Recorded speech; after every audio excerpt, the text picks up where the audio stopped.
rural southern Alberta right now, so I may or may not lose power. If that is the case, Mr. Clerk, I would ask you to jump in and maybe get Mr. Perron or Mr. McGregor to jump in to chair the meeting. But so far, so good. Welcome, colleagues, to the meeting 19 of our House of Commons Standing Committee on Agriculture and Agri-Food. We will be continuing our study on business risk management today with two panels of witnesses, one in each hour. I just want to go through a few housekeeping items, and I know we have all heard this several times, but for the benefit of our witnesses, I want to make sure that they are aware of how this is going to work. And I know many of them, Mr. Carey and Mr. Bergman, for example, have been on here before, but just to run through this quickly, interpretation in this video conference will work very much like a regular committee meeting. You have the choice of at the bottom of your screen of either floor, English, or French. Please select that on your screen on which language you will be speaking in your presentation. That just makes the job much more simple for our interpreters and translators. So when you intervene, please make sure your language channel is set to the language which you intend to speak, not the floor selection. This will certainly reduce the number of times that we have to stop because of inaudible interpretation. It will also maximize the time that we have for questions. Does everybody understand that? Just give me a nod if everybody's good. Okay, perfect. Also, before speaking, please wait till I recognize you and give you the floor. Obviously, Zoom is a bit different than when we are in person in a committee meeting, and I will activate, or the clerk will activate your microphone. When not speaking, please ensure that your microphone is on mute. I believe we are ready to start, Mr. Clerk. I would now like to introduce our witnesses, and I know we were going to change things up in the order, but Mr. Carey, maybe you guys are still going to be okay to kick things off. But from the Canadian Canola Growers Association, we have Mr. McLean, Chair, Mr. Carey, Vice President, Government and Industry Relations. From Agri-Food Management Excellence, we have Mr. Martin, who's a partner in that organization. And from the Canadian Pork Council, we have Mr. Bergman, Chair of the Board of Directors, and Mr. Ahrens, Chair of Business Risk Management Committee. We will start with 7 minutes of your presentation from our witnesses, and we'll start with the Canadian Canola Growers Association. All right, thank you, Mr. Chair. I apologize. A little bit of confusion on time zone is here today, so I'm operating from another site. I hope it works okay. I'll try and speak loud and clear here as best I can. So again, thank you for the invitation to appear before the Committee on your study of business risk management programs. We at the Canadian Canola Growers Association obviously find this one very important. It's a pleasure here to appear today on behalf of Canada's 43,000 canola farmers. And as you mentioned, my name is Bernie McLean, current chair of the Canadian Canola Growers Association, and I operate a 2,000-acre grain farm in the northwestern part of Saskatchewan near Glassland. We grow canola, barley, oats, wheat, peas, hay, and more recently, we've moved into raising bison. As you mentioned as well, today I'm joined by Dave Carey, Vice President, Government and Industry Relations with the Canadian Canola Growers Association, or CCGA. So CCGA represents canola farmers from Ontario to British Columbia on national, international issues, policies, and programs that affect their farm success. CCGA is also an official administrator of the federal government's advance payments program for the last 35 years, and we've been providing cash advances to help farmers better market their crop and finance their operations. Developed in Canada, canola is a staple of Canadian agriculture as well as Canadian science and innovation. Today, it is Canada's most widely seeded crop and is the largest farm cash receipts of any agricultural commodity, earning Canadian farmers over $8.6 billion in 2019. And this next point is very important.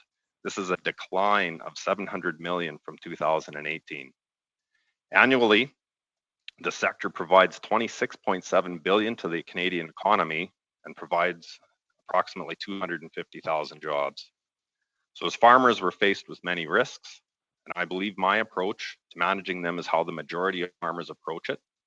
We put in place measures to manage the risks that we're able to, and then we rely on business risk management programs such as crop insurance, agri-stability, and agri-invest to help us manage the risks that are beyond our capacity. For example, last year I purchased a grain dryer to help manage the risk of wet fall weather, and I've also, as mentioned earlier, diversified into hay production and more recently into bison production as we reduce reliance on grain markets. But given the many factors and risks that can impact my farm's profitability, I cannot foresee and plan for everything. Last year alone, my farm and many other farms were impacted by an extremely wet harvest, rail disruptions, market access issues for not just canola, but durum, barley, and pulse crops. The loss of any market is obviously a concern, but the loss of our largest canola market, the Chinese market, was of particular concern to canola farmers who are still absorbing the impact of that market disruption today. Coming into this year, grain and oilseed farms were starting from a challenging position, which is reflected in the statistics showing farm cash receipts are down and farm debt levels are at record levels. More than ever, my farm and farms across Canada are relying on our suite of business risk management programs to help sustain our operations and to manage whatever 2020 will throw at us. I use crop insurance to manage production-related risks, and although there is always room for improvement, that program does work relatively well. I use the advance payments program to help manage cash flow, and thanks to program changes made by the government last year to increase the overall limit, the EPP is now more relevant and useful for farmers. For all other risks, most farms will depend on agri-stability and agri-invest. Last year, I used the money in my agri-invest account, so that's not really an option for me this year. And despite the comments that there are large amounts of money sitting in the Agri-Invest accounts, I believe there is a significant number of farmers who, like me, have already used this money. But we're still waiting for the analysis from the government on what's currently in these accounts. So that leaves us with agri-stability, where there is a very broad consensus among farmers and farm groups across the country that the program is not effective and not working for farmers. This is reflected in the low participation numbers of approximately 30% nationally. Beyond my own experience with the program that demonstrated agri-stability is not effective, CCGA has done the analysis on a model farm to test how agri-stability functions. The results confirm that in 2018 and 2019 were tough years for grain farms, and that while an agri-stability payment was triggered in 2019, it covers only a small portion of the actual loss, leaving the farm to sustain a large net loss for the second year in a row. It's this type of analysis coupled with real-life experiences with agri-stability that has demonstrated there is need for immediate change. As you've heard from other farm groups, CCGA is asking for governments to adjust agri-stability so that it covers losses starting at 85% of historical reference margins with no reference margin limits. Canola farmers have had a lot thrown at them in the last few years, and our ability to continue to shoulder these events that threaten our viability of our farms is diminished from what it was just a few short years ago. Therefore, it is important that these changes be implemented now for the current year. Waiting for the fall federal, provincial, territorial meetings means another year will be lost. In addition, as we prepare for the next policy framework, CCGA looks forward to working with the government to ensure the risk management tools available for farmers are effective and reflect the risks of modern farming. The best way to ensure this happens for government is to work closely with industry, and therefore, CCGA requests the establishment of an industry government technical working group that allows farm groups to actively participate in business risk management data and impact analysis. This is extremely important to us. So as I wrap up, I want to talk a little bit more about diversification. So as I mentioned, I've taken a few steps to diversify my farm operation, and that's been important to the financial viability of the farm. That is the same story for the canola industry. The impact of the China market disruption has really highlighted the need to diversify our markets. Canada's domestic biofuel market represents an important opportunity to diversify the canola market, and the upcoming Clean Fuel Standard, or CFS, is an opportunity to realize this potential if it's designed appropriately. The CFS, which is currently under development, could potentially triple the domestic demand for canola-based biofuels, providing much needed market stability for farmers, incenting value-added investments, and making real and quantifiable reductions to greenhouse gas reductions. To leverage this potential opportunity, the government must consider immediate improvements to the regulatory design of the CFS by requiring all global content. The current standard mandate is only at 2%. This would represent new domestic demand for Canadian canola that is not subject to trade disruptions and is roughly the size of the Japanese export market. A clear Mr. and McLean, strong... your time is past. If you can just wrap that up if you can really quickly. Perfect, yes, sorry. A clear That's okay. and strong demand signal is critical. The time is now to leverage this opportunity for biofuels and diversify the canola markets in Canada at no cost to the government. That's a critical point, at no cost to the government. So in conclusion, we appreciate the opportunity to speak here today, and I look forward to your questions. Thanks again. Thanks, Mr. McLean. It's great to see you again as well. And we will now move on to, and I should have first mentioned as well, welcome to Mr. Morrissey and Mr. Lawrence to the Agriculture Committee today. It's great to have you aboard. Now we'll move on to Mr. Martin from Agri-Food Management Excellence. You have 7 minutes, Mr. Martin. And you just need to unmute yourself, please. There you go. There we go. Thank you very much, and thanks you for inviting me and for the opportunity to provide the written submission that I did before. Just as quick background, I have 45 years of experience in observing and evaluating Canadian farm policy as a professor, as the head of an agri-food think tank, as a partner in agri-food management, where we've trained we provide management training for well over 300 farmers, and as a facilitator of a very progressive 6-family peer group at the moment. My presentation, which basically summarizes my written one, has 3 major points, and that is, in my view, the current BRM suite emphasizes compensating people for losses, but underemphasizes preventing them. Secondly, there are some elements of the CAP program that facilitated prevention before that have been removed by some provinces, which I think is a mistake. Thirdly, future emphasis, in my view, should be on prevention more and on moving the sector forward. And with the current structure, that's best done through Agri-Invest. So let me talk about the issue of compensation versus prevention. All of the programs, except for Agri-Invest, are all about compensation of loss after the fact. Agri-Invest is mostly about that, but with a second objective. Now, when we teach risk management in any management program, mine or anybody else's, there is, of course, emphasis on insurance, but the vast majority of what we talk about are the actions that will prevent losses, like Mr. McLean talking about diversification, for example. The only part of the VRM suite that encourages that is that second title of the program. In fact, as an example, as Mr. McLean said, diversification is generally a major aspect of risk management.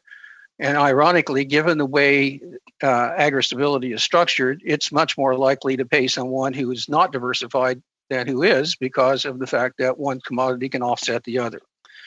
Probably because of WTO requirements, there's likely little we can do to change that if we want to stay compliant. And as a result, many producers don't find it very useful, and many have, as we have said, we've heard, are not enrolled. So most provinces used to have assistance for management training or planning, but have removed it. The arguments that I've heard for why that's been the case is that there's no evidence that management training increases profitability or reduces risk, and that it hasn't been used very much, that the programs haven't been used very much. In my view, the first argument is total nonsense in any industry, but especially for an industry like agriculture that has no management requirements for coming in, and so anything that's going to improve management should be good. In addition, there's a large and growing evidence to the contrary, that in fact, management ability increases profitability and reduces risk, and therefore the liability of government programs. We can go back to the dollars and cents study that Farm Management Canada did a few years ago. It said 7 management factors are positively correlated with profitability. We did an analysis of our C-Team program, which is a program. It's like a mini MBA for farmers, and we went back and asked them what impact it had on their businesses. They went through a whole long list of things that improved in terms of their management, but as a result, their profitability increased. Their organizations were better structured to manage, and they had personal benefits such as improved confidence, improved leadership ability, improved mental health, and stress management. Most recently, as an illustration of the kinds of things we see, we've done a study with BDO. This is the 3rd year in a row we found the same kinds of results. Part of it came up with 1,776 grain and oilseed farms in Manitoba. If you looked at $1 million of sales, our analysis of those farms said that the 25% most profitable had profits of $315,900 on $1 million of sales, whereas the least profitable had losses of $160,900. And everything about that study and every other study that says the same thing suggests much of those differences are because of management capacity. Some people could argue that that could be a function of soil and water, or soil and rain. But then let's go to the dairy part of this. We had 992 dairy farms in Ontario in that study. The 25% most profitable on $1 million of sales had $270,000 of profits. The least profitable had losses of $150,000. I don't think weather and soil type has much impact on that. I think it's all about, much of it's about management. Not all of it, but most of it's about management. Obviously, investment in new technologies is also important. Much of my examples recently have been, that I've been working with, have been in horticulture, where a number of farmers have, in some cases, used government money, but in other cases, used their own money to invest in machine planting and harvesting in the horticulture sector, which has reduced their labor costs, but certainly is helping them manage the labor shortages that they're experiencing this year after COVID. Similarly, it's a different kind of program, but a few years ago, the Ontario processing tomato industry decided as a farm group to invest in drip irrigation because of the risk they were having in their industry of variation in yields. As a result of doing that, it really reduced that variation and therefore reduced the risk. And therefore, in that industry that has been struggling to be competitive over time, it actually helped them an awful lot. So investing in technology is quite clearly an interest, is an important thing and an important part of prevention. So to me, there are two issues with Agri-Invest that are important. One is the amount available is relatively small, and as Mr. McLean just pointed out, if you use it 1 year for insurance, income insurance, it becomes a problem later. Secondly, there is no requirement to use it, and so I think we have the situation where many farmers see it as a pension program because it's kind of administered as a pension program. So I have 3 suggestions for moving forward, and that will end. I have 2 more pages, and that'll be finished, Mr. Chair. Mr. Martin, you're at 7 minutes. Can you I'll go fast. Synopsis that really quickly, please? Yep.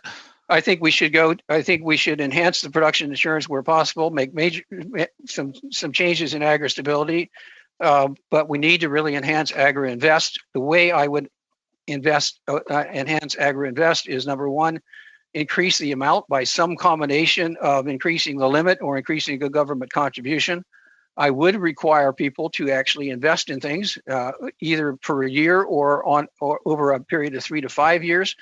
And the things that they could invest in would be maybe decided or defined by the value chain roundtables, as is done in many other countries for these kinds of programs, so that the horticulture industry can invest in the things that are going to help the horticulture industry and so forth. Sorry about that. Okay, thank you very much, Mr. Martin. And I'm sure you'll have an opportunity to elaborate on some of your points during the question period. And I'm going to apologize to my colleagues. My really brave dog is freaking out at the thunder right now, so you may hear some whimpering and barking. He's trying to hide under my desk. So I apologize if you hear some, I'm not beating my dog, just so we're clear. Now we'll move on to the Canadian Pork Council. Mr. Bergman and Mr. Ahrens, you have 7 minutes. Thank you very much, Mr. Barlow.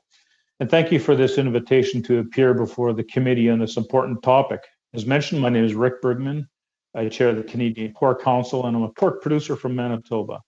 And today I'm joined with Doug Ahrens. He is a producer from Ontario, executive member at CPC, and chairs our Business Risk Management Committee. So producers are really hurting right now, folks. In an ideal world, we could take the next 2 years to figure out and fix ag stability that would be included in the next ag policy framework. However, with producers teetering on disaster, governments need to move quickly and to fix ag stability. This has been the message for 4 years. Federal leadership is required. And so here's how the Pork Council and most other farm groups want agri-stability fixed. So number one, just increase the trigger to 85%. Secondly, remove the caps, update this program. Thirdly, eliminate reference margin limiting. So we know that the FBT governments are talking about these challenges and these changes, but they can't agree who should pay. Frankly, producers don't care if costs are split 60-40 as usual, or because of COVID crisis, covered 90% by our federal government over the next 3 years. What matters is that the changes are made and made sooner than later. Again, we've been talking about this for 4 years now. And even with these challenges, farmers are still going to bear the burden of most of the loss. I want to take a minute to remind you of the challenges pork producers face as they work to feed families in Canada and around the world. In 2018, China-US trade war led to a 37% drop in prices from August to September. Canadian pig prices are based on those in the US market, and our producers experienced losses of over $40 in some regions, $40 a pig in some regions of our country. So since 2015, the US hog herd has expanded rapidly, increasing the breeding herd by about 6%, and the overall inventory by 17% as of March 20. This incredible increase in supply drove prices down both in the US and in Canada. In response, the US government gifted a $16 billion, that's with a B, $16 billion farm lifeline in May of 2019. Canadian farmers got absolutely nothing. And now the coronavirus has happened. The market prices are incredibly volatile, and no one knows what the future holds. The impact on the pandemic on the pork market is really significant. The Canadian hog industry was projected to lose $675 million this year. One of our provincial members in Quebec, they recently estimated that their producers alone would lose $150 million. There's also an isoine segment of our industry, and it continues to lose $20 to $30 per piglet, with some piglets being given away and with some being euthanized. According to the information from the Ontario Minister of Agriculture, Food and Rural Affairs, the market price for producers across Canada is forecasted to be well below the cost of production. So between now and the end of 2020 and well into 2021, producers are forecasted to lose $35 to $65 per hog marketed. Over and over again, Canadian pork producers are being hurt by factors outside of our control, and the current BRM suite isn't helping. This is a program that was built by government to help, but it's not. And despite of all the hurt, the BRM is not doing at all much to help our producers. There is a misperception that because the government spends $1.6 billion on the BRM, that the money is getting into the pork producer's hands that need it. And if that would be true, I would not be here today and presenting. First of all, 55% of the support is for crop insurance premiums, which does absolutely nothing to help pork producers struggle through the COVID-19 crisis. Secondly, Agri-Invest pays farmers regardless of the need. Some farmers have positive balances, while others need to withdraw the money out as soon as possible, leaving nothing for times like this. I'm one of those farms. The average pork producer's account balance represents less than 2% of the farm cash expenses. Thirdly, agri-recovery, it hasn't really worked. Governments call it a disaster program, but COVID-19 has been a disaster, and agri-recovery hasn't really done much. Finally, agri-stability is a broken program. Governments of all stripes have cut the program, turning it into a meaningless risk management tool. Producers do not have confidence in the program given its limited financial support and lack of predictability. So that's primarily the only tool we have in our toolbox, and that tool is broken. We need to focus on fixing BRM once and for all. So none of this information is new. Trying to fix the BRM suite has turned farm groups into dogs chasing their tails. It's sad to think how much time and effort and energy we have put into this, trying to fix a broken suite, only to see things keep getting worse. Talking about that government leadership that we were needing. So looking to the future, Canadian producers have not forgotten about the necessity to prepare for the outbreak of African swine fever. This risk remains, and it's still a significant risk. As COVID has shown us, the BRM suite does not have the capacity to support producers during a market collapse. An ASF outbreak would be far worse for the pork sector.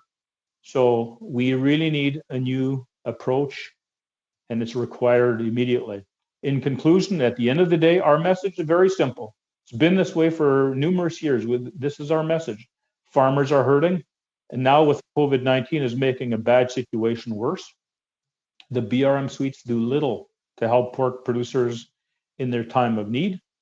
Targeted enhancements can quickly fix agri-stability, and long-term improvements to the entire BRM are required sooner than later. I've got much more to say, but thank you for your time, and looking forward to any questions that will be had shortly.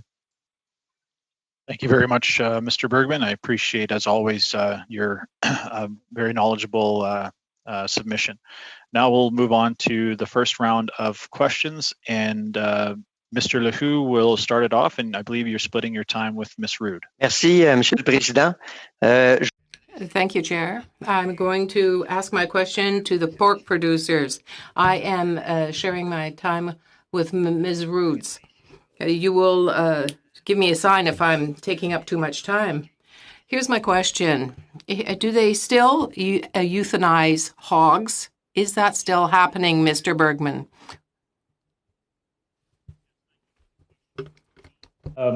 In operations like mine, where we are export market focused with isoines,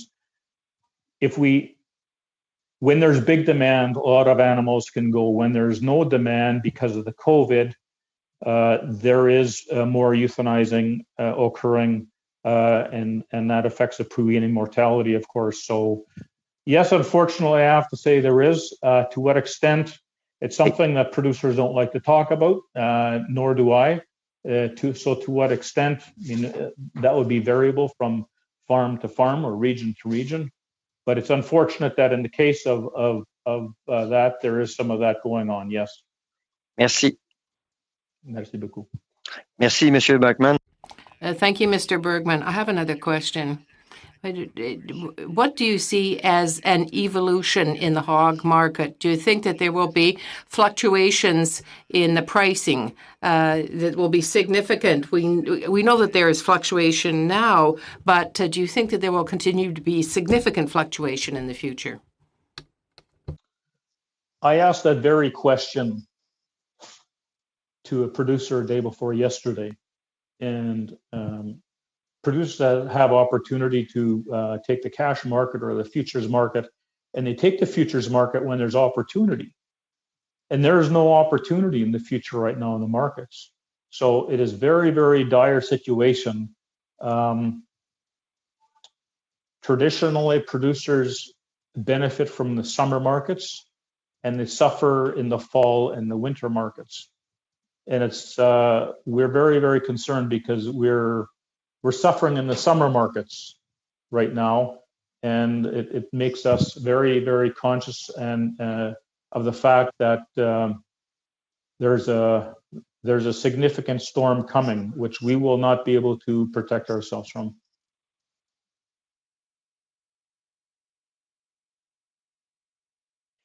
Je comprends bien votre... I certainly understand your concern. And in the various programs that we have, we understand that almost none of the programs are meeting the present need. Half of them don't correspond to the need. So to your mind, what type of program could quickly be set up and be used to help? As you said, we've been talking for years about changing agri-stability, and nothing's been done yet. We do have to have some sort of support put in place for hog production in Canada. So what do you see for a new program? Is it the fact that this pandemic that has hit us so hard? Will it be a pandemic for the risk in agri-stability or agri-investment? What do you see for the future? Mr. Bergman, before you answer that question, I've stopped the clock. You're at about 3.5 minutes, Mr. Lehoux. But Rick, can you just put your microphone a little closer to your mouth when you're answering, just for the interpreters? Can you just say a couple of words and we'll make sure that's... Yes, can you give me the nod if this is better for you? Hello? Interpreters, is that better? I see a few nods. Thank you for that, Mr. Barlow. Very good. I'm going to defer this question to Doug Ahern. He is our chair of the business risk management, and he is very knowledgeable here. So we're pleased to have him join us. So please, Doug, can you unmute and give us your answer? Thanks, Rick. I don't have an earbud or anything, so I may not be quite as clear as others. I will try to answer that from a perspective of what the pork industry needs. I think we have to take a serious look at our industry to the point that not all sectors are hurting. We have an integrated sector that's doing very, very well. It's the independent producer that is based off the Chicago price or the U.S. price that is driven. I think we as an industry truly recognize the value of agri-stability, and we'd like to be there, but we need some changes within the program to make it more responsive and give us a better idea of how it will support us. Rick already talked to you about the ESF. If we have actually had a crisis with African swine fever, we have no clue on how that would support the industry.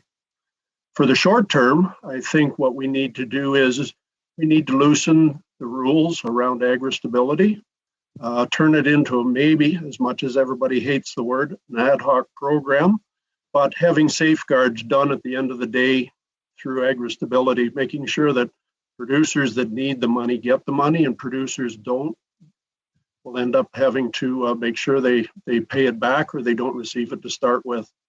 The program is very cumbersome to try to make an interim.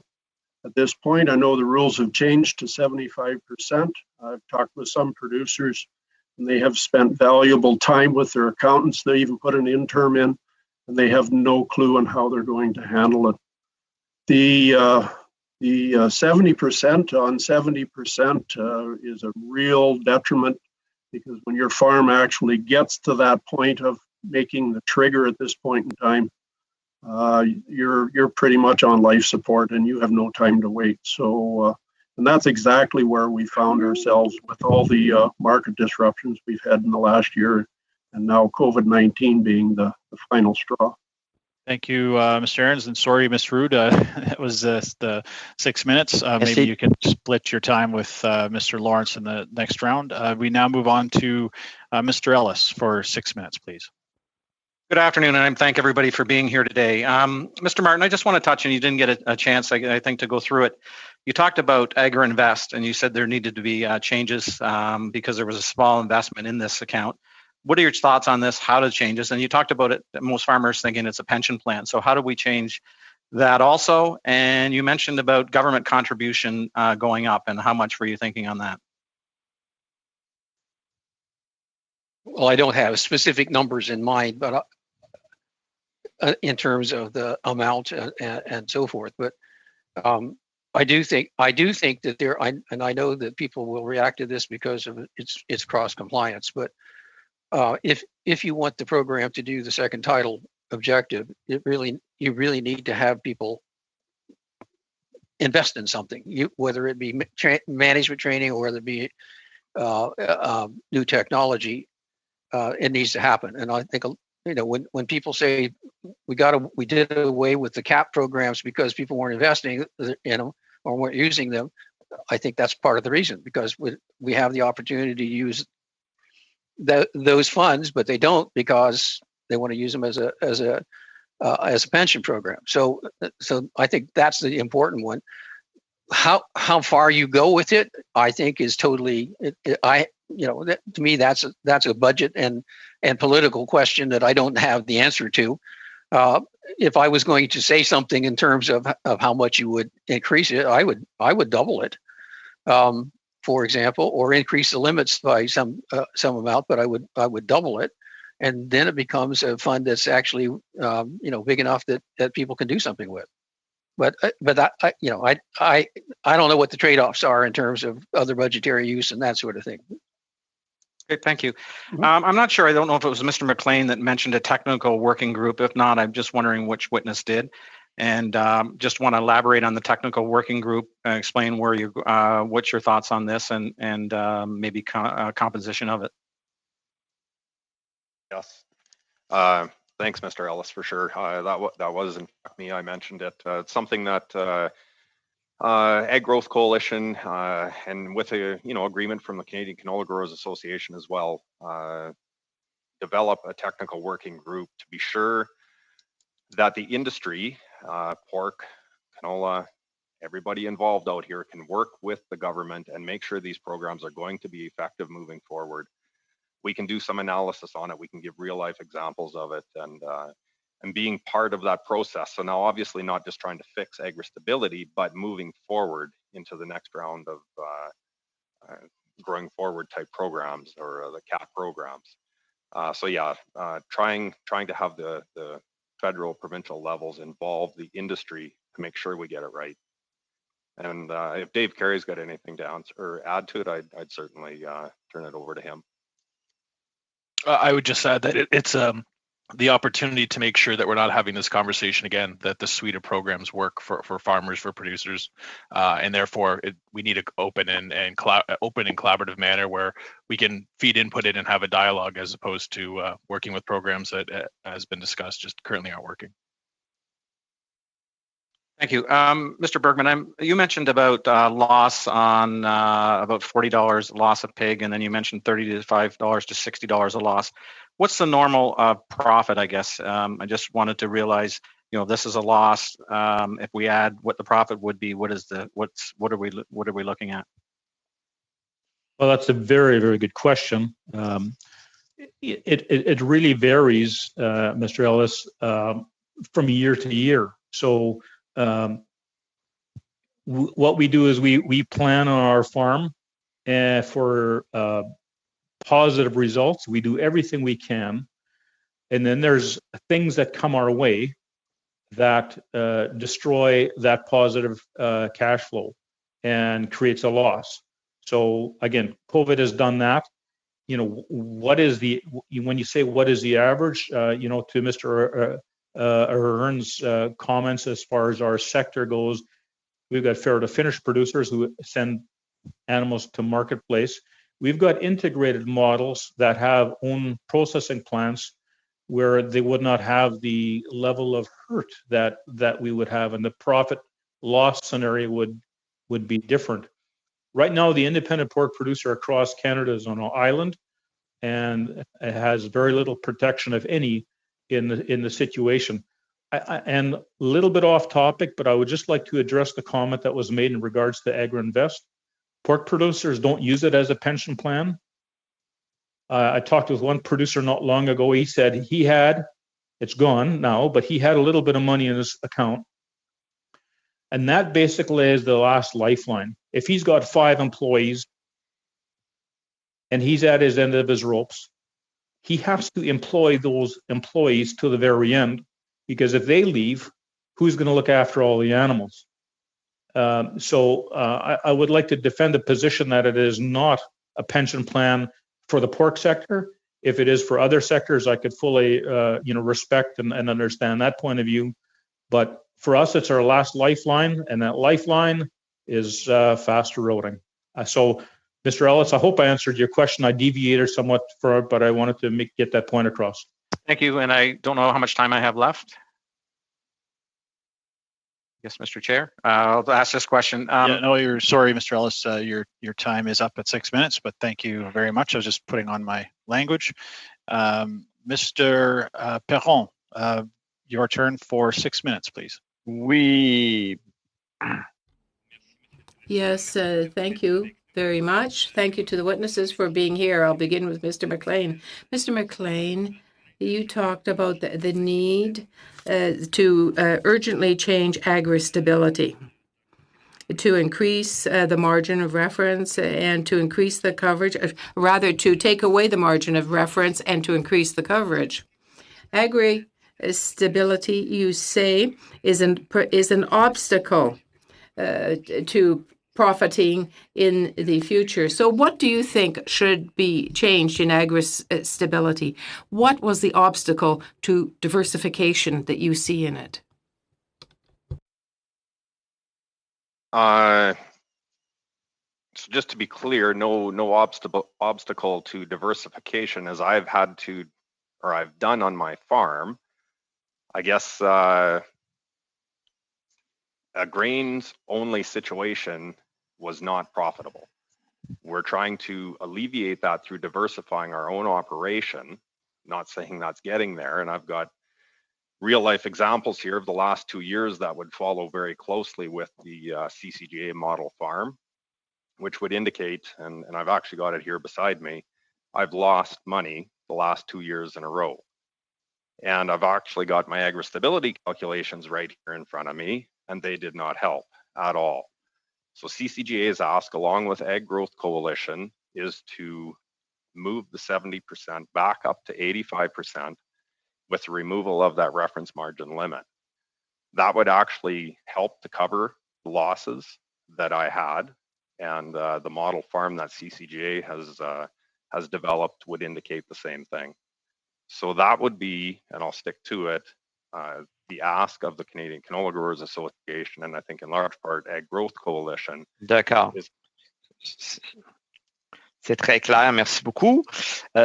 Thank you. That was very clear. Now, I'd like to ask something to Mr. Martin. Mr. Martin, you spoke also about the issue with agri-stability that prevented diversification.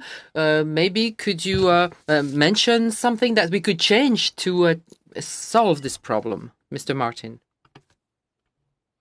I don't think I said, and thank you for asking that question. I don't think I said that it prevented diversification. I simply says it doesn't encourage diversification because of the way the margin is calculated. Absolutely, it doesn't.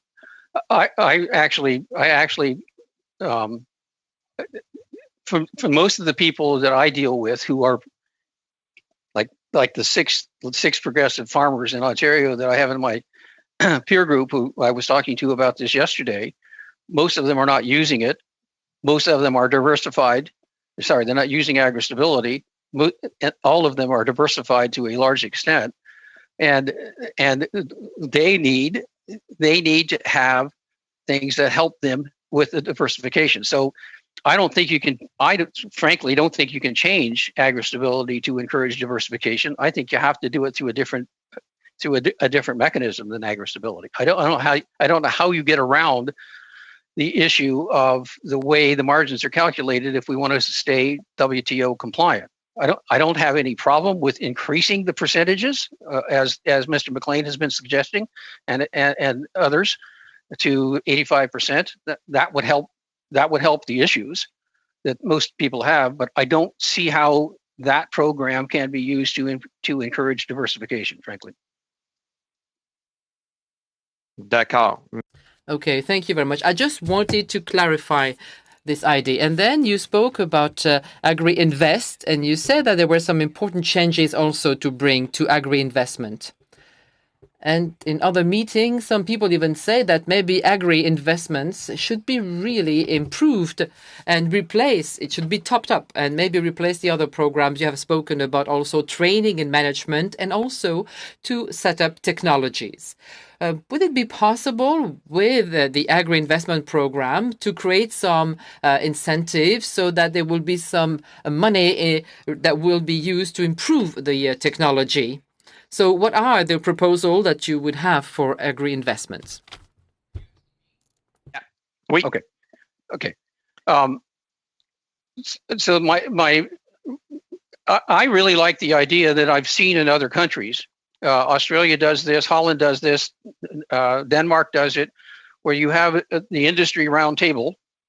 It's a total industry roundtable come together and say these are the things we need to do to become more competitive internationally, and therefore these are the things that we need to invest in. So to me, if you tie that model together with more money to invest in, and say, okay, if you're going to invest, you can use it for income insurance. I don't have a problem with that, but tie it also to investments in the kinds of things that the industry thinks it needs to go forward. I think that's a very progressive approach.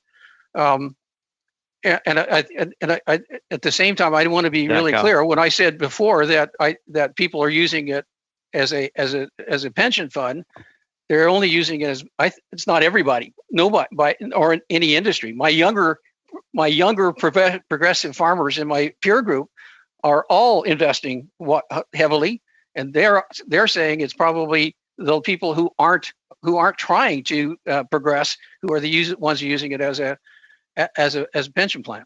Merci, merci. Thank you, Mr. Perron. Now, Mr. McGregor for 6 minutes, please.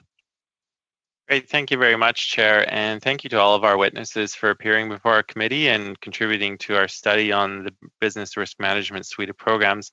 I'll start with the Canadian Canola Growers Association. Mr. McLean, I'll just follow up on Mr. Ellis's question about the technical working group, because at an earlier meeting, we had the co-chair of the National Program Advisory Committee appear before us. And he gave some recommendations that they've done on improving the BRM programs, putting mechanisms in place to evaluate and develop new BRM programs. I'm just wondering, what are your thoughts on the current structure that exists, and how would your idea of a technical working group mesh with the structure that's already in place? Yes, thanks for the question. And actually, I'm going to invite Dave Carey to join in on the conversation and let him take the lead on it, if you don't mind. Yeah, thanks. Thanks, Alistair. Yes, it was. I did have a chance to watch Mr. Brock's testimony. I think what we're asking for is a laser-focused technical working group on agri-stability, as opposed to looking at everything broadly. Let's have a group that can really dive into how agri-stability is or is not working, to understand where the governments are, both at the federal, provincial level. And I think what we're asking for more than anything, Mr. McGregor, is a venue to have that open and honest dialogue and back and forth and access to data. As Bernie alluded to in his opening comments, we hear a lot of suggestions about money in Agri-Invest, but despite requests, we have never been given the dollar figures by their commodity, region, et cetera. So it's a venue that, much like the FPT, of everyone coming together. And so the idea is meaningful input, and much as Mr. Martin said, something like the agriculture value chain roundtable. So I think NPAC works well. I think it's got a broader mandate than what we're looking for, is really making sure agri-stability, which ensures not against profitability, it ensures against extreme loss. Okay, thank you for that clarification.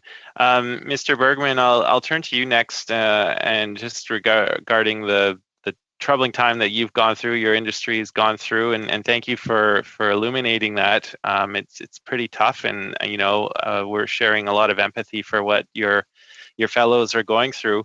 I want to talk about agri-recovery because you stated quite clearly that it hasn't worked.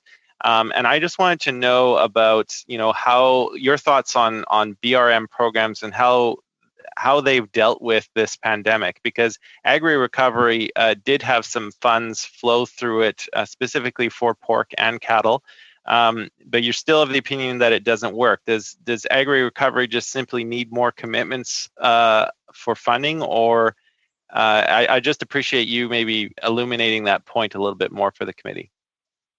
Thank you. I'll start off and I'll invite Mr. Hearns to wrap it up if he's got any concluding comments on that one. So Agri-Recovery right now, and as you are all aware, there was an announcement some time ago by our government to help us. So Agri-Recovery for my farm and many others, when it comes down to, and earlier on the question was about euthanizing pigs and so on, Agri-Recovery will pay me for a shovel to dig a hole. Agri-Recovery will pay me for destroying animals. But Agri-Recovery will not help me with the loss that I've just incurred by destroying those animals. So something's wrong with the picture.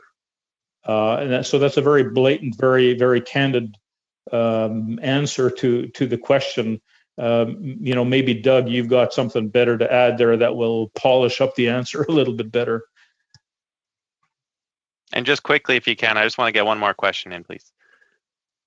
Yes, I think Rick's answered the question fairly quickly. We do have some concessions from government when we were really looking at a welfare slaughter that holding pigs back during COVID that we couldn't get to processing.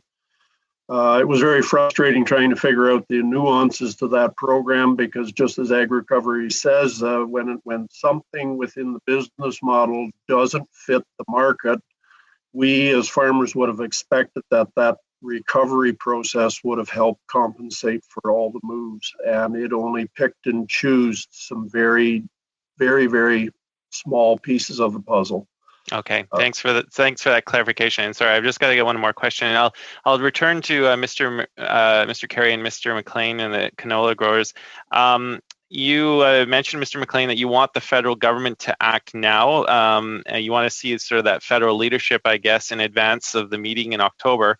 I'm just wondering, like with the Canadian Agricultural Partnership amending formula for agri-stability that requires the provinces, a certain percentage of the provinces to jump in to amend it, how does it mesh with that amending formula? Or do you want the federal government to just kind of say, look, we're not going to wait for the provinces. We see the need is great, and we're going to step in and fill the breach now.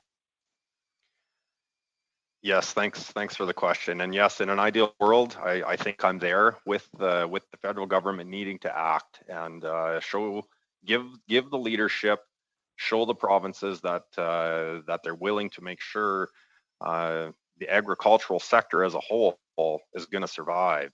COVID has been a huge thing. Obviously, we had lots of issues prior to this, and it's even more important now that. So yes, we would like to see that leadership at the federal level and encourage the provinces to come along. Great. Okay. Thank you so much. Thanks, Mr. McGregor. You had 10 seconds left, but we'll just end it there, I think. Unfortunately, that's all the time we have for our first panel. I want to thank all of our witnesses for being here with us today. Certainly appreciate all of your testimony and your insight, but also certainly taking the time to be with us out of your very busy schedule. So to the Canadian Canola Growers Associations, Agri-Food Management Excellence, and the Canadian Pork Council, thank you very much for being with us today, and have a great weekend. Thank you very much.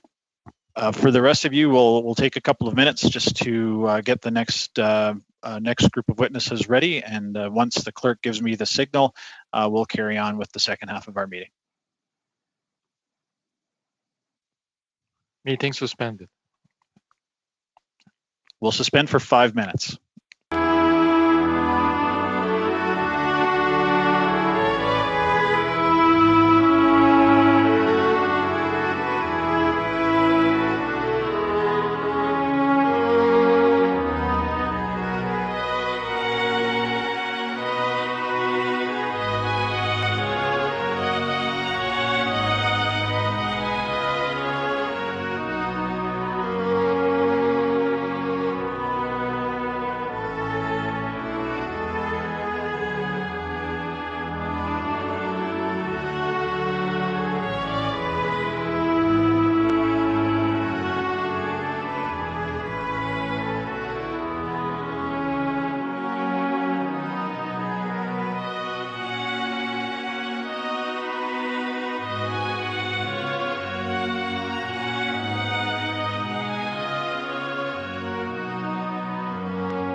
committee meeting, and I know many of you have been presented at a committee meeting before, although obviously we're on Zoom, and he did highlight that language icon on the bottom. That's very important for our interpreters, that you are on the language which you are speaking.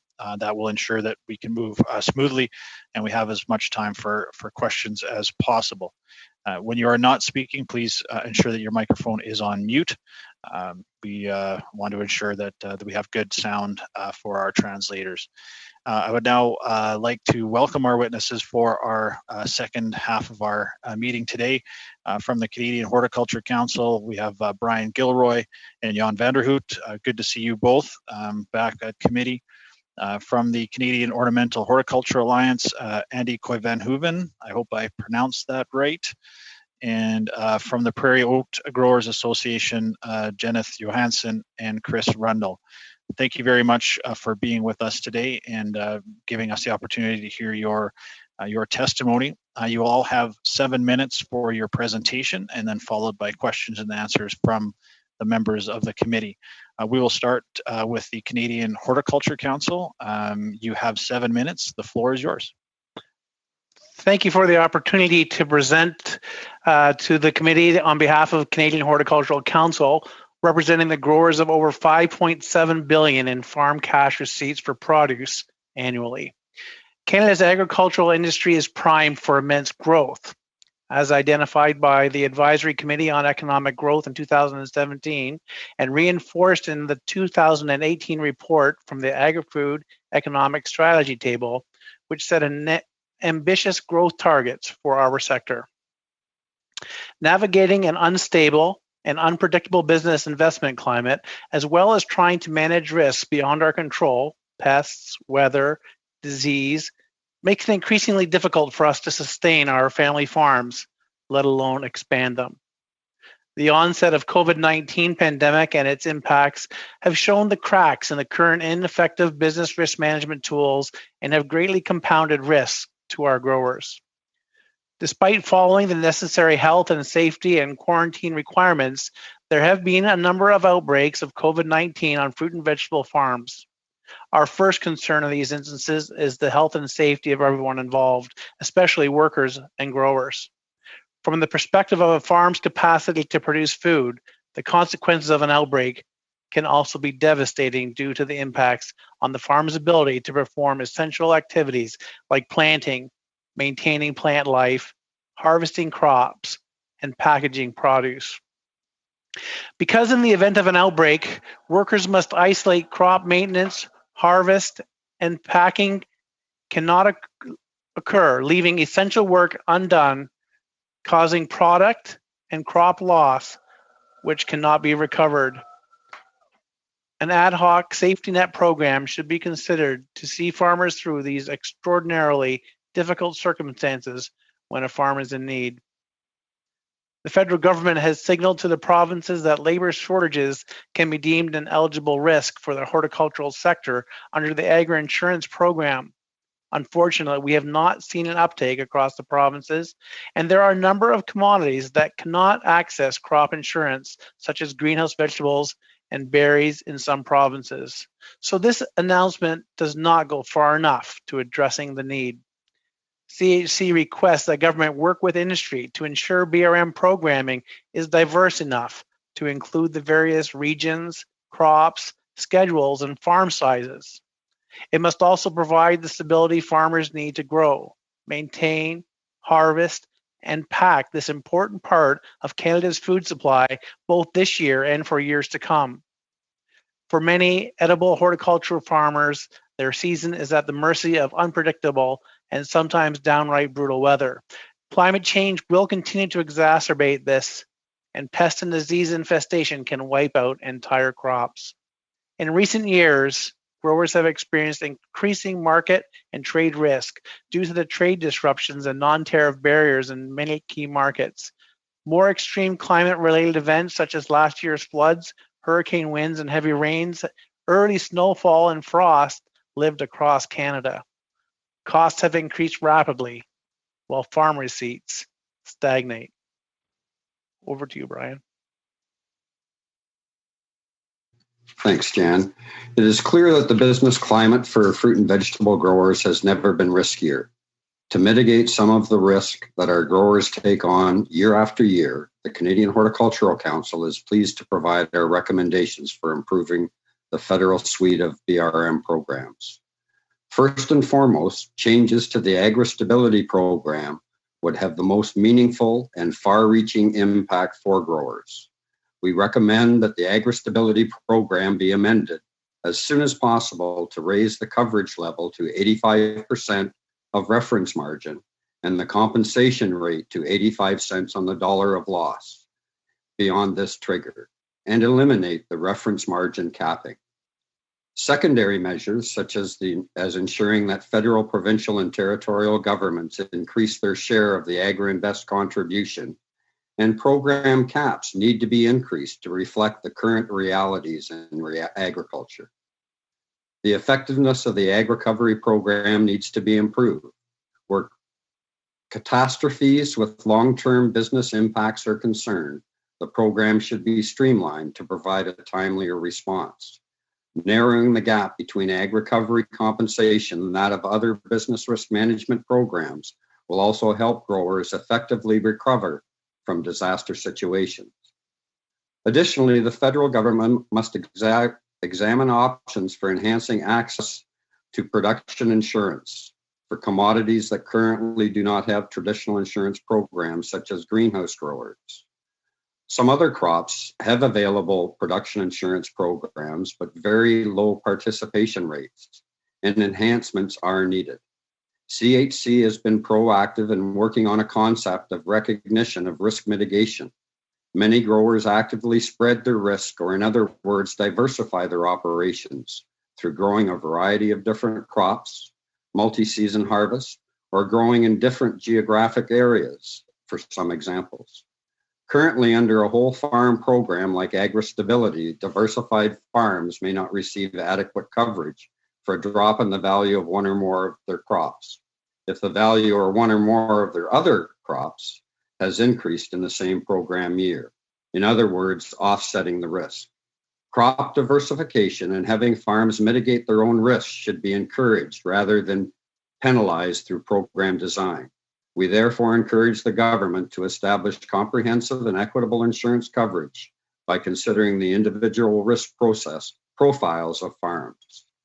CHC has submitted a proposal under the agri-risk programs to explore developing a whole farm grower-paid top-up insurance product for horticulture growers, which would address the gap in coverage and serve as a complement to agri-stability and agri-insurance. To ensure the long-term stability and growth of Canada's agricultural sector and edible hort in particular, a stronger partnership between the federal government, provinces, and territories and industry experts is needed to develop meaningful business risk management programs for growers. It is time for the Canadian Agricultural Partnership to become more than words. Current funding envelopes hinder imaginative discussions to changing program policies and structures. If the Canadian government is serious about prioritizing agriculture as a key economic driver, then it needs to be prepared to make program changes based on demonstrated needs and gaps, rather than limiting itself to small adjustments with rigid existing funding allocations. We look forward to working with the federal government on solutions for our sector. The agricultural sector plays a critical role in Canada's economy, and we believe it can be a big part of our economic recovery. Thank you. Thank you very much, Mr. Gilroy. I appreciate that. And we'll now move to the Canadian Ornamental Horticulture Alliance. Mr. Coy Van Hoven, you have 7 minutes. The floor is yours. Thank you, Mr. Chair and committee members, for this opportunity to address you this and I own and operate a floral greenhouse farm in Ontario, and I serve as a director on the board of the Canadian Ornamental Horticulture Alliance, and I am a past president of the organization. As a citizen of this great country, we are thankful for the work our elected officials and public servants that continue to do during these extraordinary times in keeping us safe and doing their best to improve what is happening in our economy. I'd like to address with you what ornamental horticulture is. Our products are those that include trees, shrubs, turf, potted plants, and cut flowers. You can buy our products in garden centers, florists, and large retail stores across Canada. How important is our sector to the Canadian economy? Let's review a few key facts about the vital role of ornamentals plays in the Canadian agriculture. The figures I am citing are given from a publication of Agriculture, Agri-Food Canada entitled Statistical Overview of the Canadian Ornamental Industry 2018. Our sector had a farm gate value of $2.3 billion across Canada. Every province in Canada contributes to our sector. Our sector had exports valued at $543 million, primarily to the USA. Our sector directly employs over 26,000 people at the farm gate level, and as many as 4 times in the activities after farm gate, such as roles in retail and landscaping services. Why should we care about ornamental horticulture in Canada? Its value has been particularly shown during the past 2 months when millions of Canadians were confined to their homes due to the risk of the spread of COVID-19. One activity that Canadians could safely pursue was gardening. Gardening is healthy for the soul. It is food for the soul. Not only is it recreational, but it also allows for amazing expressions of creativity. After early setbacks in Easter in April, when product had to be dumped and when market channels were closed, the demand for our products has been strong in May and in the beginning of June, when Canadians needed and valued the great diversity of the plants we produce. In addition to enhancing the aesthetic appeal of homes and workplaces, plants give us great value. Plants improve the quality of soil, air, water, help manage greenhouse emissions by taking carbon dioxide from the air. They reduce soil erosion, provide living green infrastructure to manage heat waves in urban centers and reduce flood risk. They are essential to preserving and increasing biodiversity, providing a habitat for birds and insects. Now that we've explained what our sector of agriculture is and why it matters, let's talk about the business risk management programs. First of all, our sector is grateful to be in an advanced country like Canada, where the government provides business risk management to our farmers. We operate a business that has unique risks that our entire crop can be wiped out or that an entire market might collapse. We appreciate the fact that the government has put in place programs to support us during such times of distress and crisis. How could the current suite of programs be more responsive to our needs? Let's first talk about agri-stability. As the scale of agriculture has increased, the fact that this program has a cap of $3 million as a maximum payout for losses incurred in a year is an issue. Our sector supports the recommendation made by the Canadian Federation of Agriculture to raise this cap to at least $5 million. Many of our producers in our sector, both nursery and floriculture farmers, have a highly seasonal crop that comes to market in the spring window, the optimal time for planting for most ornamental plants. There's a window for nursery also in the fall. If product cannot be sold during this window, as it happened in Easter, the losses to our sector are catastrophic. We threw out a large percentage of our Easter crop. When COVID-19 hit our sector, we retained 4 CPA firms to analyze the worst case scenario. If our highly seasonal product inventory had not been moved to market in April and May, what the impact would have been. Based on the sample of 12 farms, 4 nursery and 8 floriculture farms, 5 of the 12 operations would have capped under the current structure. The losses not covered by the program would have been significant to have caused major liquidity challenges leading to insolvency. The loss of the largest farms in our sector would be devastating, as they tend to be the most advanced in terms of technology deployment and as well export savviness. They are also the largest employers. Another aspect of the program design that is crucial to ensure that the funds needed by growers flow to them when they're needed. For this reason, the interim payout needs to be raised to 75% permanently. as part of the program design, not at the discretion of program managers. Lastly, agri-stability, the reference margin of 70 needs to be examined.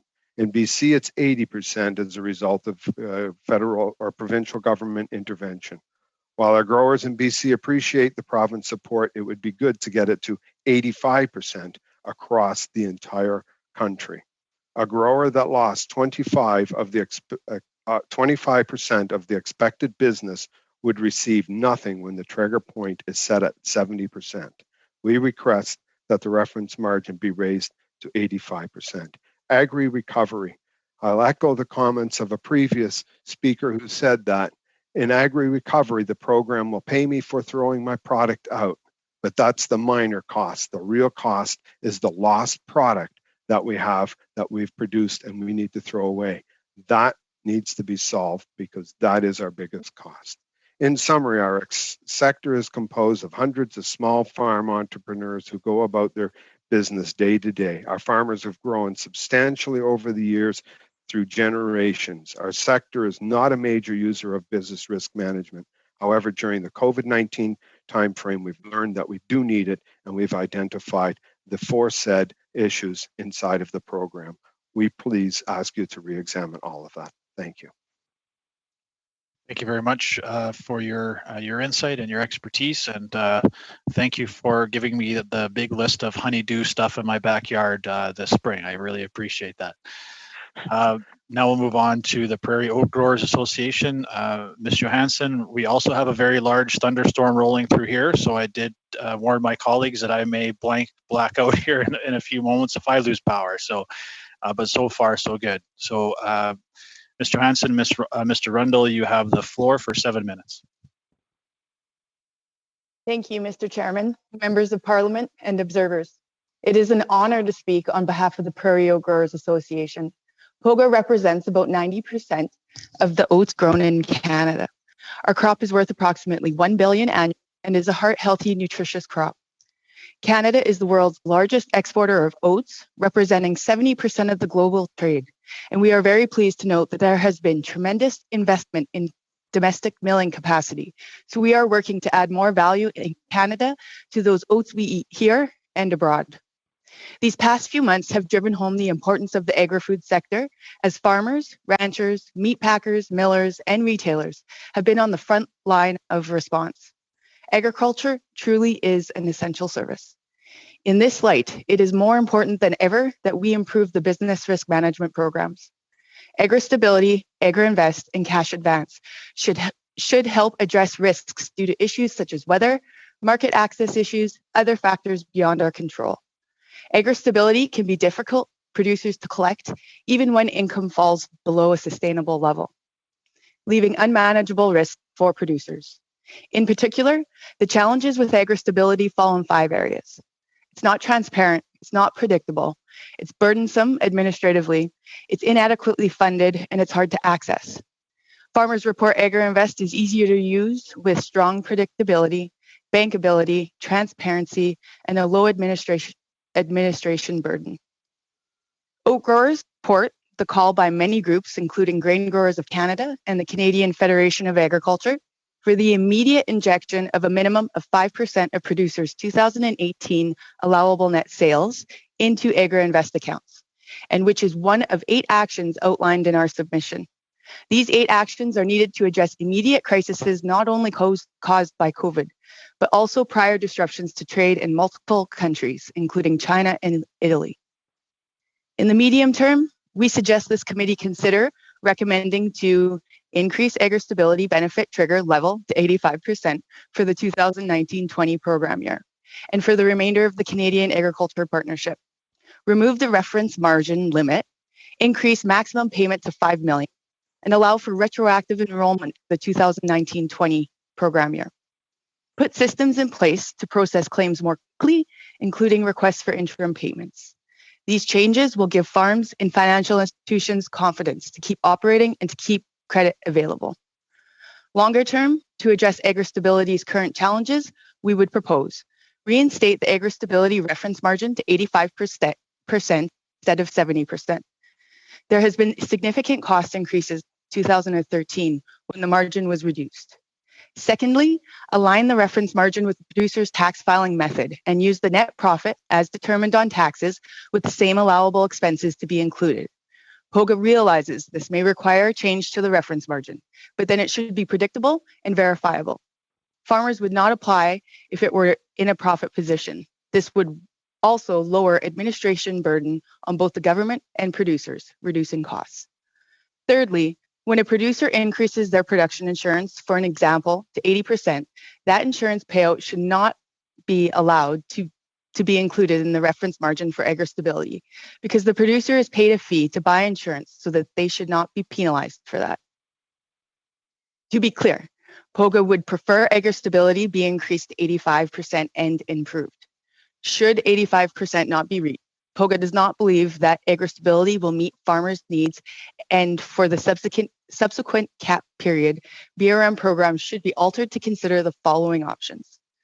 Eliminate agri-stability and increase the agri-invest percentage to a 5% match. Eliminate agri-stability and put 100% of those dollars to increase crop insurance coverage to greater than the current 80% maximum level and or reduce administration costs. Increase in the interest-free portion of the advance payment program from $100,000 to $250,000 and should be open to all commodities. Several commodities, including oats, have been negatively impacted and need security loan programs. The move to $250,000 would be 25% of the $1 million maximum allowable, which is consistent with the ratio of interest-free to maximum allowable in prior years, which was previously $100,000 of $400,000. These options would require additional considerations. POGA supports the increased interest-free amount for the advance payment program that was provided in 2019, but believed it should have been applied to all crops. On applications for APP, it is recommended that a lower administrative burden be implemented for loans of $250,000 or less. Currently, every credit supplier and banking institution must sign a priority agreement, which is very time-consuming. For loans of $250,000 or less, it is suggested priority agreements are needed from 3 creditors or 60% of the farm operations creditors, whichever is less. Cut agri-stability, but increase crop insurance coverage percentage and allowable expenses to cover labor, depreciation, carbon tax, equipment, etc. Also, most farmers do not have off-farm jobs. Farming is their employment, and therefore it should be expected that they take a salary at a set amount per acre. Cut agri-stability, but increase the amount paid for agri-invest to 5% with no maximum. While this would, on paper, increase total dollars from the federal government, it would eliminate all risk for the government and put the responsibility on producers to save the money to use in tough years. This would also significantly reduce the administration costs of the BRM programs, as agri-stability is very labor intensive. In conclusion, functioning business risk management is critical for farmers and the country. BRM programs must be monitored for effectiveness, and there needs to be methods for refinement at more regular intervals. Farmers and agriculture businesses are the backbone of Canada's rural economy. Rural communities frequently see less investment in infrastructure, services, and job creation than other areas. With this in mind, it is important to consider that business risk management is one of the primary ways the Government of Canada not only support its farmers, but its rural communities as well. Thank you, Mr. Chair. Thank you very much, Ms. Johansson. I appreciate you taking the time to be with us, and your outstanding background. It beats every virtual background that I've seen on these Zoom meetings, so appreciate you finding a good internet spot. And you're not the first one that's come on and has been in the garage. I don't know what it is with Manitoba and Ontario that your internet works much better in your garage. It's not the case in Alberta, but that's okay. We'll now move on to the question and answer portion. For 6 minutes, we'll begin with Ms. Rood. You have the floor for 6 minutes. Thank you, Chair, and I'll be splitting my time today with Mr. Lawrence. My question today is for Mr. Gilroy or Mr. Vanderhout. I understand, this industry has faced a lot of challenges already so far this year. So my question is, if the government does not respond to the issues that your industry is facing right now, especially in light of COVID-19, do you foresee bankruptcies or losses of our family farms that, they're the ones producing our fruit and vegetables? So do you foresee a loss or bankruptcies? Absolutely, there is risk of bankruptcy on fresh fruit and vegetable farms across the country. We are currently seeing farms with outbreaks of COVID-19, making it virtually impossible to maintain their crops, and if they're in the middle of harvest, then not to get the harvest in. Some of the asparagus crop in Ontario was mowed because it was an absolute shortage of labor. Now, that being said, there is also the potential that you may not have this type of situation on your farm if you don't have the COVID-19 outbreak when it's a critical time of plant maintenance or harvest. And you get your product to market when the prices are good, you could have a very good year. So this is really, we need something that can address the risk, and it's not just a blanket payout. It's only when the farms are hit with the unexpected challenges coming from COVID-19. So if we see a loss of these family farms, because a lot of them are family farms, I come from a family farm who is a big potato producer, how is this going to impact Canada's food security, not only for this year, but looking down the road into the future? That's a really good question. I hope you don't mind if I answer this one too, Brian. That's a really good question. I think altogether, too often Canadians forget where their food comes from, and they think it comes from their grocery store. But the reality is all of our food comes from farms and food production facilities. And if those farms go into bankruptcy, the supply of fresh fruit and vegetables could be in jeopardy, not only this year, but for years to come. And as a consumer, this is a great concern to me. I have an abundant cucumber supply on my farm, but what about the rest of my groceries? So it's a profound concern to me, and we as Canadians need to look at where will our food be coming from this year and for the years to come, because the things that are happening now in COVID-19 just put to a head the issues that farmers face and the challenges that they face in their daily routines and in their production model. It really shows the need for a mechanism to sustain them and make sure that they can continue to feed the population. Great, thank you. And just a quick question for ornamental horticulture folks. Just out of curiosity, is the Agri-Invest something that is useful for your industry? In its present form, no, because the cap is it stops it at I think I get $10,000 this year, or I got $10,000 last year, and a good soil mixing machine is worth $25,000 to $35,000. So it doesn't line up at all. If you remove a cap and have it endless or to our maximum, then I think it would be useful, yes. But it does not address the hard issue that Mr. Vanderhout was talking about, which is serving the needs of farmers in crisis versus those that are being successful. Thank you. I'll give my time over to Mr. Lawrence. Thank you. Thank you very much. So first of all, just a quick question for you, Mr. Kohoven. What does your industry look like in terms of if there's a second wave? I'm just curious about the ornamental industry. Obviously, it's been affected a little bit differently than I think some of the other agriculture sectors. Yes, our sector was negatively impacted strictly because our distribution channels closed down, both in the U.S. and in Canada. When the wave hit of the beginning of COVID, as you're all well aware, toilet paper took a front stage, and so did purchasing non-perishable groceries. So what happened was the distribution channels stopped handling flowers for a period of time, and that coincided exactly with Easter. So that was our catastrophe. And during that Easter time, we couldn't sell, and an indoor flowering plant and a lot of the floriculture products have a shelf life that's a lot shorter. So when its shelf life is over, it lands in the garbage. We're not anticipating that type of an intensity because we all have experienced the first wave. So the only question is what stays open and what doesn't stay open, and how does that affect us? So at this point, we're not absolutely sure, but my best calculation is that it won't be as bad as last time. Okay, and just going back in time, and is your industry? And I may just quickly go through all three of you. Is your industry? Is it more challenging or less challenging than it was in 2015 for you?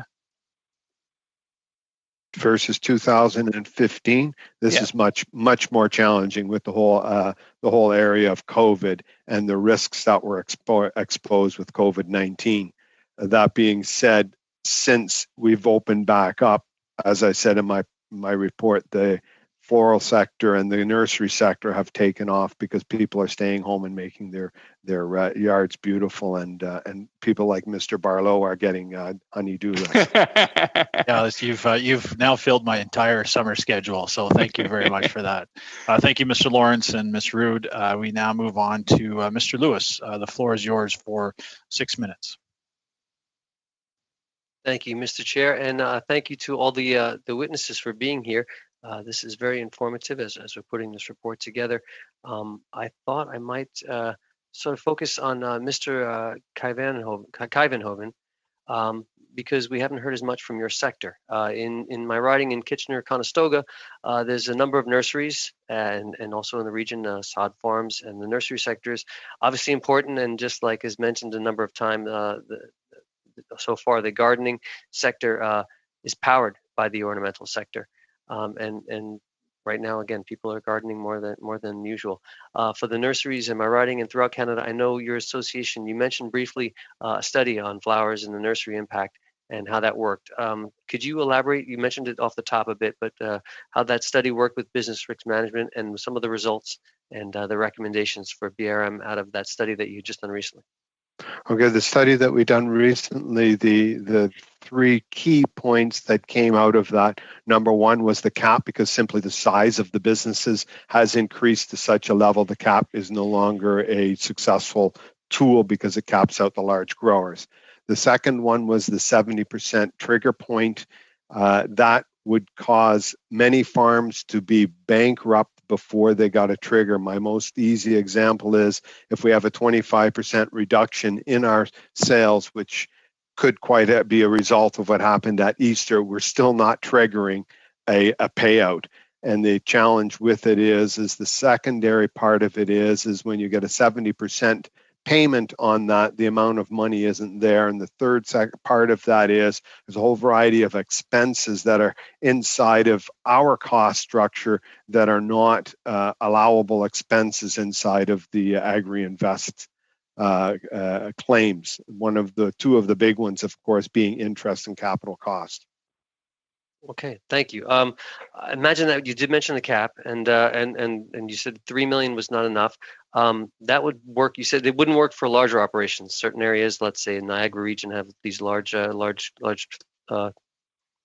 places that wouldn't do it. What are your thoughts on having different maximums for different sectors themselves, or maybe basing on the size of farms and productions, having different maximums, or would you still say just one size fits all right now?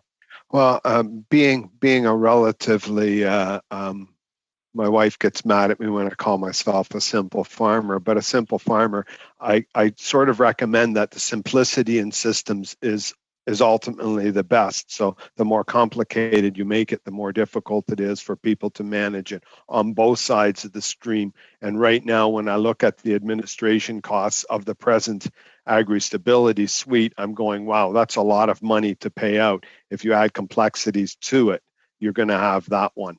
And so that's the bigger complexity problem that I have with that. Keeping it simple. That's what we're looking for here. We're looking for simple solutions that we can help improve. I also know that the realities of it, there's a lot of investment in your in your sector. Bigger investments, bigger returns on investments with the greenhouse sector, and you're susceptible to pests. When infestation occurs there, you know, all your crops have to be destroyed, and being inside, you've got more, you know, more dollars per square foot. So when something catastrophic happens, it's a much larger scale as opposed to the outdoor sectors. So how would that work with agri-stabilization and stabilization, agri-stability and stabilizing your effect with the industry specific for you? I'm not exactly sure what you're getting at. How much different would it be, the margins at 70%? Like how much different would that be for your sector versus the other sectors? Is the same asks? Yeah, well, we're looking for the 85%. Ideally, we would be at 85 and 85. I think that would be the balance. Most of my farmers are entrepreneurs, they're independent businessmen. They want to make money. They don't want government handouts. But when catastrophe hits, we need something that's sustainable. And 85 is what our studies are showing us to be the magic numbers that don't pay out to profitability as easily and yet keep farms sustainable. Well, thank you. I appreciate that. If I may turn with the time I have left to Mr. Gilroy or Mr. Vanderhout. You talked about how diversification can help, but also that individual risks can be explored. So I didn't quite, I'm hoping you can elaborate that, the needs, filling those needs and gaps on an individual risks. Thank you for the question. What we're looking at is doing a diversification study that takes into account how individual farm operations through diversification minimize the risk of triggering, and taking into account that if we're diversified, we should either pay a lower premium and or be able to offset losses in parts of our overall production. I hope that answers your question. I do. I believe it does, and I appreciate your time. Thank you. Thanks, Mr. Lewis. I appreciate that. Now we turn the floor over to Monsieur Perron for 6 minutes. 6 minutes. Yes. Thank you very much, Chair, and thank you to the witnesses here today. Mr. Vanderhout, you talked about diversification, and also our previous witnesses did as well. You talked about agri-stability didn't hurt diversification. You could have higher premiums. Did I understand your question, Mr. Vanderhout?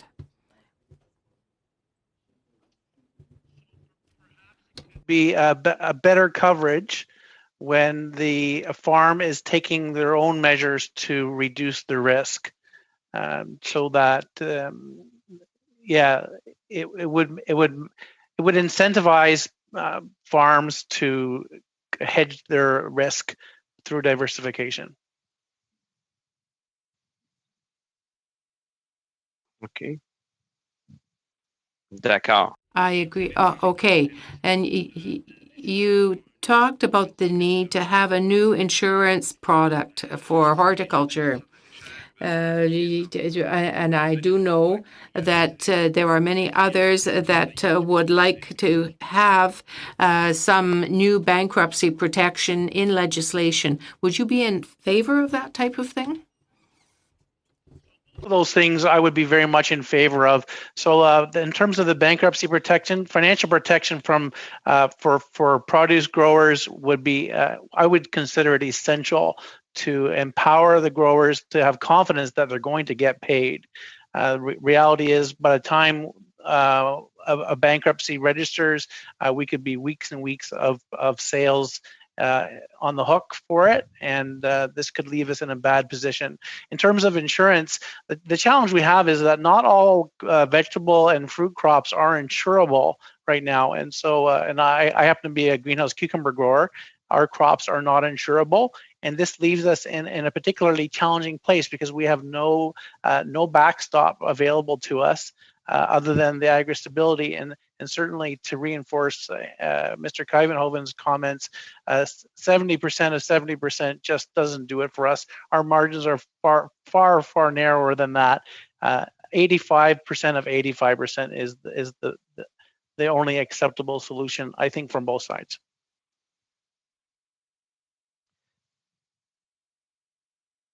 Merci. Thank you. I hear what you're saying. Monsieur Kuyvenhoven, I hope I'm pronouncing your name correctly. You talked about difficulty for small businesses, small operators that need to have better BRM. What do you think about what could be done in our programs to better protect these small operations? Mr. Kuyvenhoven?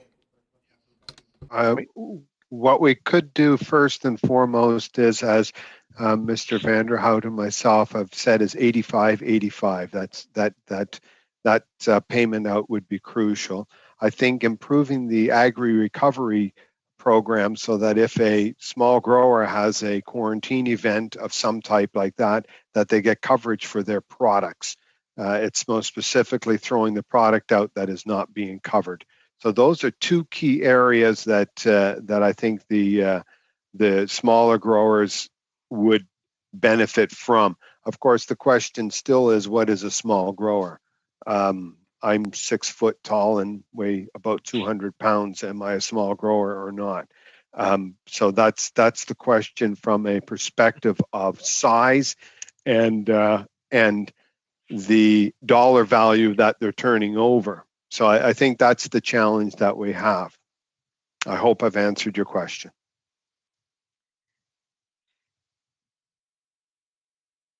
Oui, avec humour en plus. Merci beaucoup. Yes, and with humor. Thank you so much, Ms. Ewenson. You seem to have a great deal to say. You were speaking very quickly earlier, and I congratulate the interpreters who were trying to interpret you. You talked about the 85 level. You talk about bringing the maximum to 35 million. You seemed also to want to improve agri-stability in some way. I have 35 seconds left or a minute. What would be the priority changes that you would like to see effected in agriculture? What would you like to change, Madam Ewenson? Just to clarify, and thank you for the question, this is specific to agri-stability.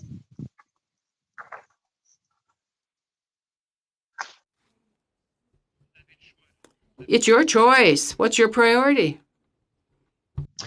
Well, my priority as a producer is to maintain my viability. So with that, I would say that producers, if agri-stability is going to remain, we either fix it and increase, as others have already said, and bring the contribution level up to 85% from the current 70%.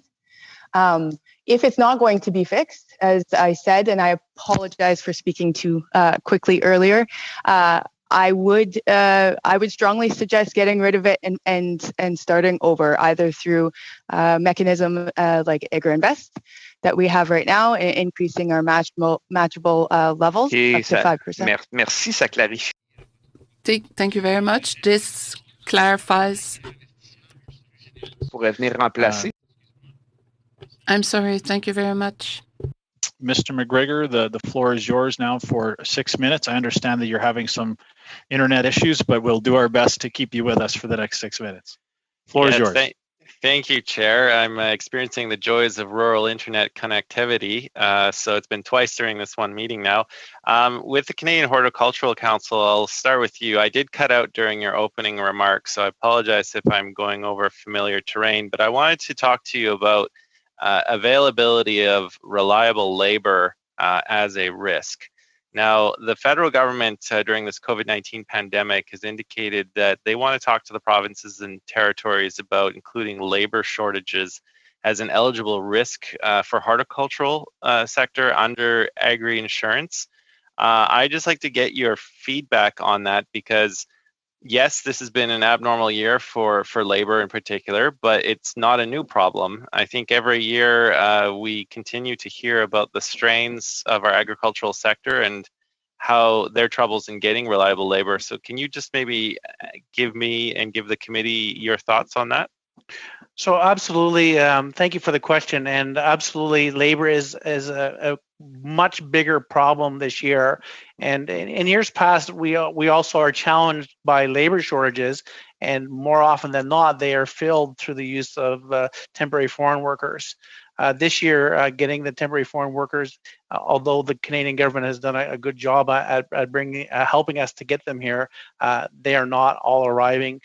Some farms are as low as 50% or less even of the workers. I myself, I'm currently missing 5 workers of 30. So this is a big strain, and it absolutely should be covered by whatever program because that is this year's big exposure is labor.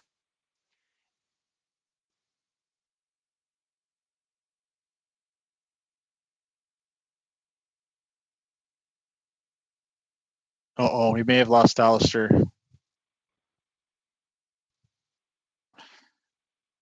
We'll give him a second. If not, we will have some time at the end of Alistair's 6 minutes, a little less than 10 minutes to maybe start a second round. So I would suggest maybe right now. And so there he is. Sorry, Alistair, we lost you there for a bit. I'm going to stop your time. Can you just back up maybe at the beginning of your question? Oh, there he's. We've lost him again. Are you back, Alistair?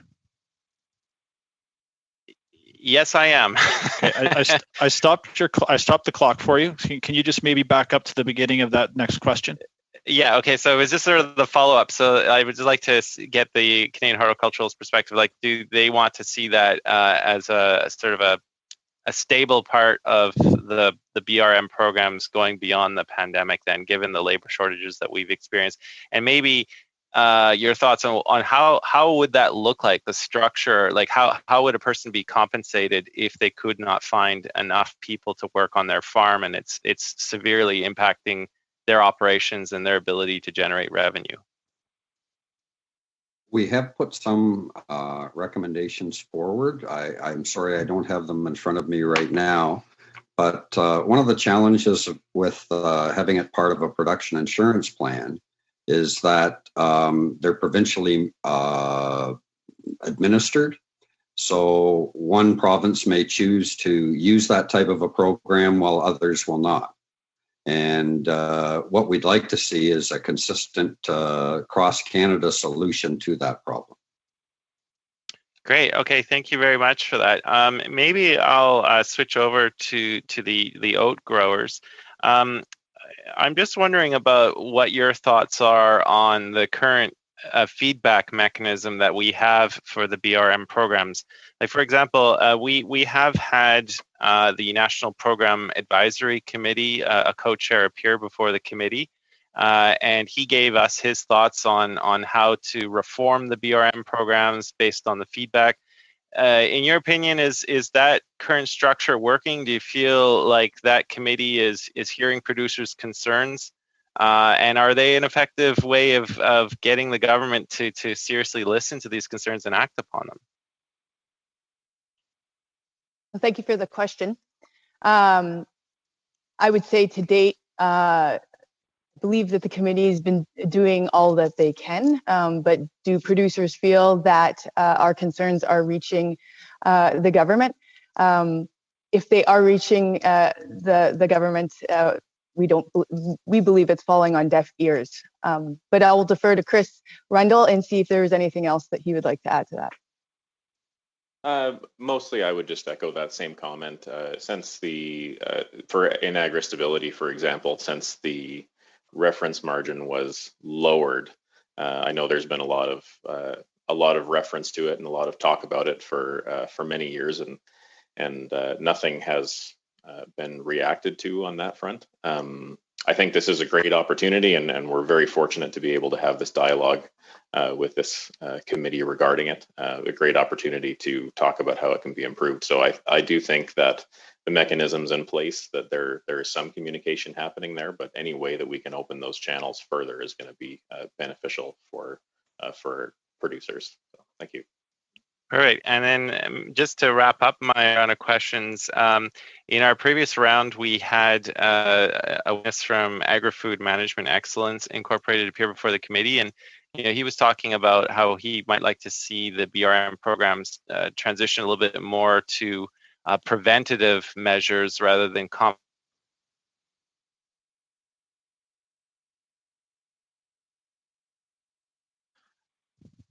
Sorry, we lost Alistair again.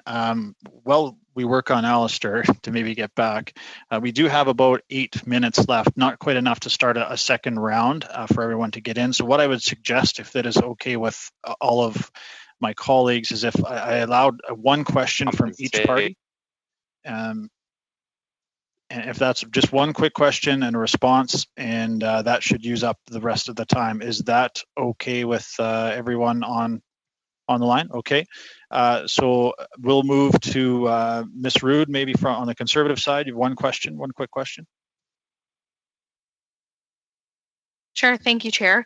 My question, I guess, might be for the prairie oak growers. Agri-Invest dropped in 2018. So what is that difference? What's the difference been for you with that at this point? Do you know how much the average Agri-Invest account for your growers are? Thank you for the question. Specific to oak growers, no, I don't know the exact average. I can tell you from my farm, I was maxing out at the previous program at 15,000 matchable contribution. I have my operation now been reduced to the 10,000. So the 5,000, that 5,000 has impacted the level of my Agri-Invest account. With that said, I just wanted to make it point out that the average amount in grain producers or crop producers account is claimed to be at about $33,000 as an average across the sector. I myself, just for interest reasons, have drained that account that I've held for 12 years 3 times. And in the instances where I've drained it, I've had to drain it to offset losses on my operation in production. Thanks, Ms. Johansson. Thanks, Ms. Rood. On the Liberal side, Ms. Bissett, you are up to be next. Do you have one question? Oui, merci. Yes, thank you very much, Mr. Chairman. I would have a question for the Canadian Horticultural Council.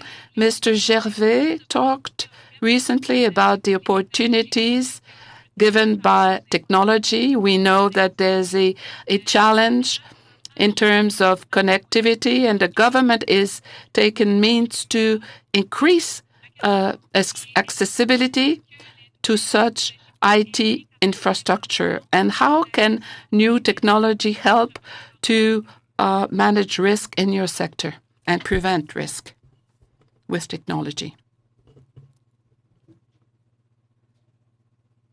A good question.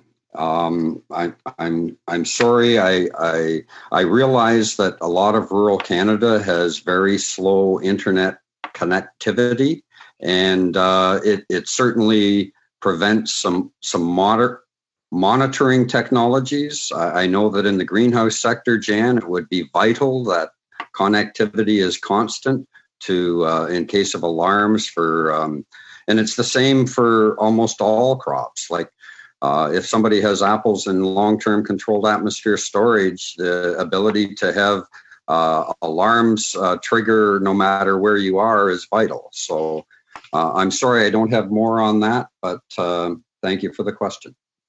Thank you, Mr. Gilroy. Thank you, Madame Bissett. Mr. Perron, one question. Merci. Oui, merci. Yes, thank you very much. Mrs. Johansson, I'll come back to you. You talked that bureaucracy had to be reduced for the Agri-Stability Program and talk about a new registration, retro and registration, and to reduce paper if we could change the receipt level, could change things for you. Thank you. Yes, and in regards to reducing administrative burden, that was specific to the cash advance payment program. Again, I've utilized the program. It is a great program, but I have personally found that the administrative burdens for 100,000 application versus a 500,000 application are no different. And as time progresses, perhaps easing up some of the administrative burdens for reduced amounts of borrowing and utilizing of the program might attract more producers to use it. Thank you. Merci. Thank you, Mr. Hansen. Alistair, we lost you for a bit, so we just kind of went around once and gave everybody a question. So if you have one question to wrap it up, I'll give you that one question. Oh yeah, it was simply I think to the prairie oak growers, just a comment on our earlier witness from Agri-Food Management Excellence Inc. on the suggestion that we deal with risk by giving managers better preventative skills rather than compensation. I know there's a lot of risk out there which farmers try their best to adapt to, but sometimes it's very unpredictable. So just any comments on that, on whether we need to invest in better management training and techniques for our producers to maybe give them the skills to withstand these kind of events. Thank you for the question. I would say yes, anything that you can do, especially for our young farmers entering the business right now, but all farmers, any additional resources to better plan and better prepare for these variabilities would definitely be an asset to across the sector. Chris Rundle, I'm not sure if you have anything you would like to add to that. Thanks. Yeah, it's an excellent comment. As a young producer myself and somebody who came into the industry about 10 years ago with no prior experience in agriculture, some incentives on the provincial and the federal government side that have made it possible to get some more of that training have been crucial in my own learning. And the risk management programs we're talking about, you were mentioning talking about or coming at it as a more proactive approach rather than so reactionary, having that surety of stability going forward, especially for a young producer who's not established and doesn't have any backstop or really any savings account to draw on if things really would go south, is crucially important to be bringing younger producers, people who would really benefit from that kind of training, into the industry to keep it thriving the way it has been. So thank you very much for that question. Great. Thank you. Well, Chair, I'm not going to push my luck with the internet connection, so no, you're leave good. it at that. Good. Thanks, Alistair. Thanks, Mr. Rundle. Appreciate your time. And I think this proves once again that access to internet service in rural communities is an essential utility that we all have to work on. And certainly COVID has shown that in our committee meetings as well. But I want to thank our witnesses for being with us today. Much appreciated. And to my colleagues, have a great weekend. Before you sneak off, I just want to give you a reminder. You should have been given the second version of the BRM letter we're sending to the minister. It should have been in your email this morning. Please have a quick review of that. If you have any changes, can you please get them back to the analyst by 9 a.m. on Monday morning so we can discuss it at Tuesday's committee meeting, which is bright and early for Alistair and I in Western Canada, 11 a.m. Eastern time, 9 a.m. for me, 8 a.m. for Alistair. And I hear internet works way better earlier in the morning. So we'll see you all next week. Have a great weekend. Thanks. Good job, Mr. Chair. Thank you.